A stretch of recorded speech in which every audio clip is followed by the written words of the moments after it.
হলো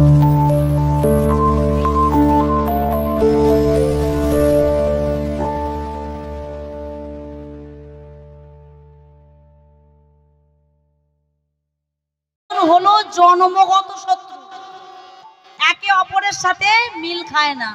যেখানে সাপ থাকবে সেখানে ময়ূর যাবে না, যেখানে ময়ূর থাকবে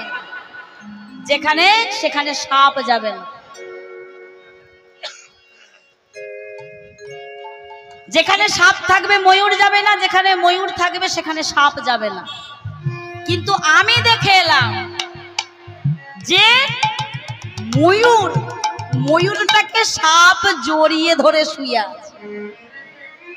এতটাই তাদের প্রেম যে সাপটা ময়ূরটাকে জড়িয়ে ধরে বেশ মনের আনন্দে শুয়ে আছে। তাদের কোনো দুঃখও নেই, তাদের কোনো শোকও নেই। এমন তো কোথাও হয় না। সারা জগতে জানি সাপ আর ময়ূর বাবা মিল খায় না, আর বৃন্দাবনে এসে দেখলাম কি না, ময়ূরটাকে সাপ জড়িয়ে ধরে ঘুমোচ্ছে, আরামে শুয়ে আছে। অর্থাৎ ময়ূরটাকে আমার গোবিন্দের মাথার চূড়ার যে ময়ূর পুচ্ছ আছে, কেমন দৃষ্টি দেখুন, কেমন নয়ন দিয়ে দেখছে তারা, তাদের ভাবের ভাষা কেমন। আমার গোবিন্দের মাথার চূড়ার যে শিখি ময়ূর পুচ্ছ, সেইটাকে জড়িয়ে শুয়ে আছে কে? একটি সাপ, কাল সাপ।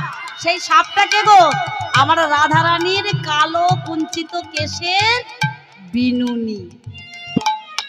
রাধারানীর মাথার কেশের বিনুনিটা দেখবেন মা, যদি লম্বা চুল হয়, এখন তো চুল যত দিন যাচ্ছে ছোট হয়ে যাচ্ছে, হ্যাঁ যত দিন যাচ্ছে চুল ছোট হয়ে যাচ্ছে। আগেকার দিনে দেখাশোনা করতে এলে আগে বাবা বলতো, মা তোমার চুলটা খোলো দেখি। এই ঠাকুমারা বলতে পারবে, বলতো না যে একবার চুলটা খুলাও, চুলটা খুলে একবার দেখো তো দেখি কতটা আছে। চুল দেখে বিয়ে হতো। এখন যত দিন যাচ্ছে বাবা, ঘুমটা এখান থেকে এখানে চলে এসেছে, আর মাথার চুল এখান থেকে এখানে চলে এসেছে। ঘাড়ের কাছে তো চুল নেই। আমাদের মায়েদের তবু আছে, ছেলেদের আবার এইখান থেকে সরু করে চুল, দুদিকে ফাঁকা, কিছু নেই বাবা, দুদিকে কিছু নেই, শুধু মাঝখানটা মোরগের মতো চিলে কোটা। তাও আবার এখন জেল উঠেছে বাবা, এরম সমান করে দিচ্ছে। যখন দেখি বাবা খুব হাসি পায়, নিজের মনে মনে খুব হাসি। কত রকম স্টাইল বাবা, এমন স্টাইলও কারোর যে পছন্দ হতে পারে, মানুষের দ্বারা সব সম্ভব। বলছে আমার রাধারানীর ওই কালো কুঞ্চিত কেশের বিনুনিটা কাল সাপের মতো দেখতে লাগছে। ওই লম্বা চুলের বিনুনি যখন দেখবেন এরম দোলাবেন, সাপের মতো দুলবেন না, সাপের মতো লাগবে। বলছে ওই রাধারানীর কুঞ্চিত কেশের বিনুনিটা ওই আমার গোবিন্দের মাথার ময়ূর পুচ্ছটাকে এমন করে জড়িয়ে আছে, যেন মনে হচ্ছে একটা কাল সাপ একটা ময়ূরকে জড়িয়ে ধরে শুয়ে আছে। তাদের দুঃখ নেই, শোক নেই।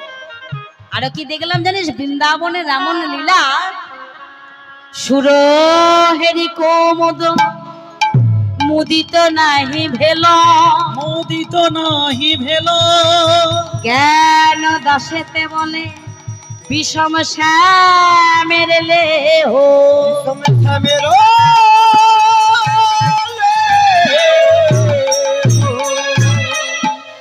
বলছে সারা জগৎ জানে যে সকাল হলেই শালুক ফুল আর পাপড়ি মুদে দেয়। শালুক ফুল সকালে ফোটে না, কিন্তু বৃন্দাবনে দেখা যাচ্ছে কি যে সকাল হয়ে গেছে, তবু কিন্তু শালুক ফুল তার পাপড়ি মুদেনি, ফুটেই আছে। যেটা কোনোদিন কোথাও দেখা যায় না, বৃন্দাবনে দেখছি। তাই সখীগণ মিলে এক জায়গায় বসে আলোচনা করছে কিভাবে জাগানো যায়। আমরা তো জাগাতে পারবো না বাবা, রাধা গোবিন্দ ঘুমোচ্ছে, বা যে যার সেফটিটা তো খোঁজে। হ্যাঁ, কোনো খারাপ দিক যদি কোনো খারাপ কাজে যেতে হয় বাবা, এই যেমন পুলিশ, যারা সবার ওপরে, যে সবার ওপরে পুলিশ, তার খাটনি কম। হ্যাঁ, কোনো বড় বড় বিরাট বড় কাজ পড়লে তবে ওই একবার আসবে, এসে একটু দেখা দিয়ে চলে যাবে, আর হুকুম করে যাবে তার নিচে।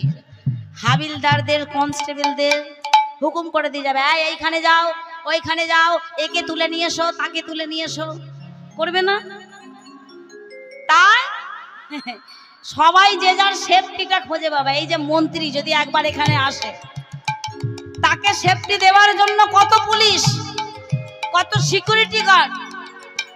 সখীরা মনে মনে ভাবছে, আলোচনা করছে, বাবা রাধা গোবিন্দ ঘুমোচ্ছে, আমরা যদি জাগাতে যাই, যদি আমাদের অভিশাপ দিয়ে দেয়, আমরা যাব না, আমরা যাব না।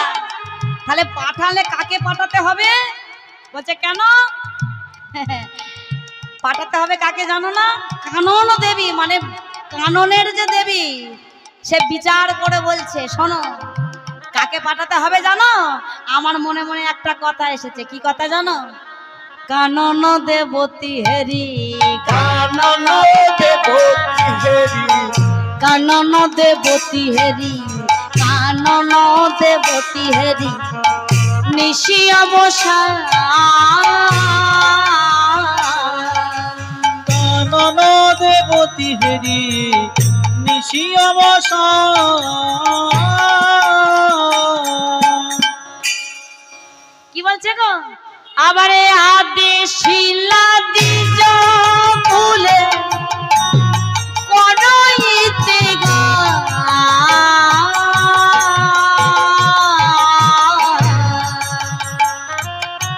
ওরে হাতে ছিল নিজ ফুলে করইতে দাও।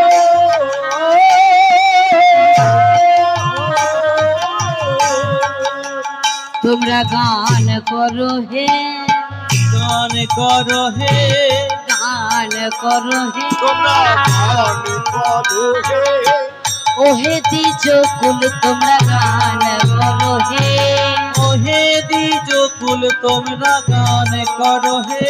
আমার রাধা মাধব জাগিয়ে তোলো, ওহে দ্বিজ কুলে গান করো হে, আমাদের রাধা মাধব জাগিয়ে চলো, বলে ওহে দ্বিজ কুল গান করো হে। তাই বল, হরি বল, হরি বল। দ্বিজ কুল গান করো হে, জাগিয়ে চলো, দ্বিজ কুল তোমরা গান করো হে।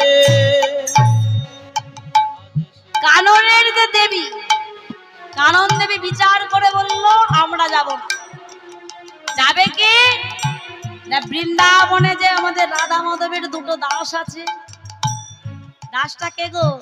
রাধার দাস হলো শাড়ি, আর গোবিন্দের দাস হলো সুখ। বলছে ওই দ্বিজকুলকে পাঠাতে হবে। দ্বিজকুল কি গো? দ্বিজকুল দু রকমের মানুষকে, দু রকম জাতিকে বলে। এক হলো ব্রাহ্মণ কুল, দুই হলো পক্ষী কুল, যাদের দুবার জন্ম হয়। দ্বিজ কারা? যাদের দুবার জন্ম, তারাই হলো দ্বিজ। ব্রাহ্মণ কুলের দুবার জন্ম কেন?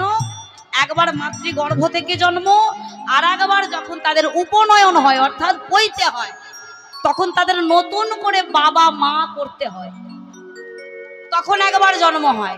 তাই ব্রাহ্মণ কুল হলো দ্বিজ, আর দ্বিজকুল হলো পক্ষীকুল। একবার ডিম্ব রূপে জন্ম হয়, আর একবার ডিম্ব থেকে জন্ম হয়। তাই এইখানে কোন দ্বিজকুলকে বলেছে? পক্ষীকুলকে। আর পক্ষীকুলের সব থেকে সেরা পক্ষী হলো সুখ আর শাড়ি। তাই কি বলছে? শাড়ি সুখে কহে দহে, শাড়ি সুখে কহে দহে, জাগাও তুরিতে,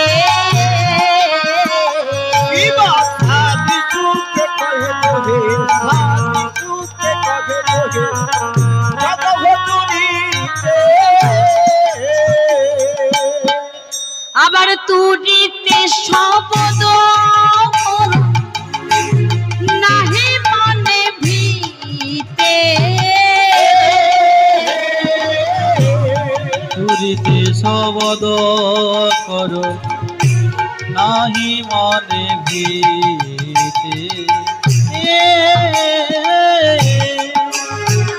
বলছে সুখ শাড়ি, তোমরা এক কাজ করো, তোমরা জাগিয়ে তোলো। আর তবে জাগিয়ে তুলবে তুলবে, বেশি শব্দ কিন্তু করো না, তুড়িতে শব্দ করো।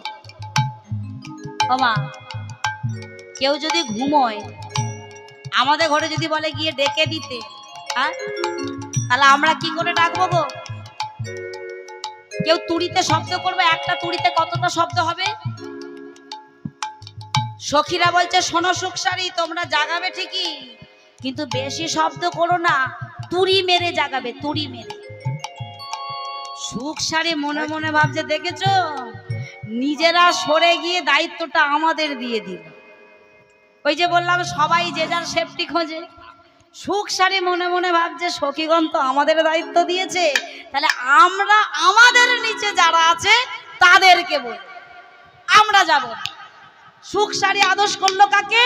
বানর বানরী, বানর বানরী, কপত কপতি, আরো যে পাখি আছে পশু পাখি সবাইকে আদেশ করে দিল যে তোমরা গিয়ে জাগিয়ে তোলো।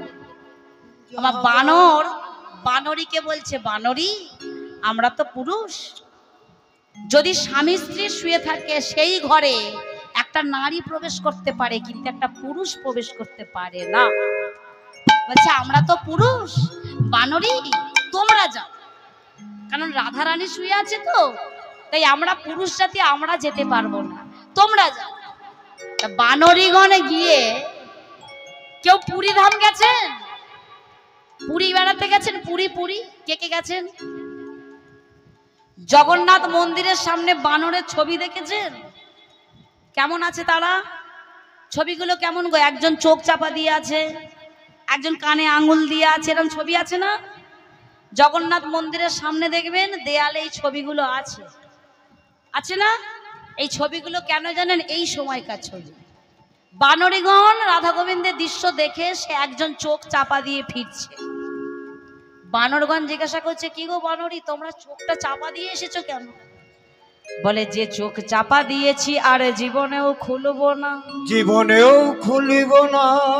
যে দৃশ্য আমরা কুঞ্জের ভেতর দেখে এলাম, কুঞ্জের ভিতর দেখে এলাম, যে দৃশ্য আমরা কুঞ্জের ভেতর দেখে নয়নে ভরে এলাম, নয়নে ভরে এলো, এই নয়নে আর কোন দৃশ্য আমরা পণ করলাম আর কোনদিন দেখব না, আর কোনদিন দেখিব না। বানরীগণ বলছে যে দৃশ্য দেখে এসেছি ওই নিকুঞ্জ মন্দিরে নিধুমন, যে দৃশ্য আমরা দেখে এসেছি এই নয়নে আর কোনো দিন এর থেকে ভালো দৃশ্য হয় না, আর দেখব না। এই আজ থেকে আমি চোখ বন্ধ করলাম, তাই চোখ বন্ধ করে আছে। আর একজনে কি করেছে? কানে আঙুল দিয়ে আসছে। বলছে তুমি কানে আঙুল দিয়ে এসছো কেন গো? বলছে জানো, আমরা যে কুঞ্জের ভেতর দেখে এলাম কেমন ভাবে তারা শয়ন করে আছে, কেমন তাদের লীলা, তারা যে কি লীলা করেছে না কোনদিন কারোর কাছে শুনবো, কোনদিনই কারোর কাছে শুনব না কোনদিন কারোর কাছে বলবো, বলিব। তাই আজ হতে আমরা কান আর বদন বন্ধ করলাম, কানার বদন বন্ধ করলাম। একজন মুখ চাপা দিয়ে আছে, একজন কান চাপা দিয়ে আছে। দেখবেন মা, যখন স্বামী স্ত্রী ঘুমোয়, যদি বাচ্চা ছেলে থাকে কাছে, তাদের ছেলেরা সবার ক্ষেত্রেই হয়েছে, ওই ছেলেরা যখন ঘর থেকে বেরোবে, অনেক দেওর আছে, অনেক বন্ধু বান্ধবী আছে, অনেক বৌদি আছে, তারা সরাসরি বাবা মাকে জিজ্ঞাসা করে না, ছেলেটাকে জিজ্ঞাসা করে, হ্যাঁ রে তোর মা কি করছিল রে, তোর বাবা কি করছিল রে। বাচ্চা ছেলে মা এটা সবার বাড়িতে হয়, সে বাইরে বেরিয়ে সবাইকে বলে দিই, মা এত চোখ বার করছে, আই চুপ কর, চুপ চুপ কর। কিন্তু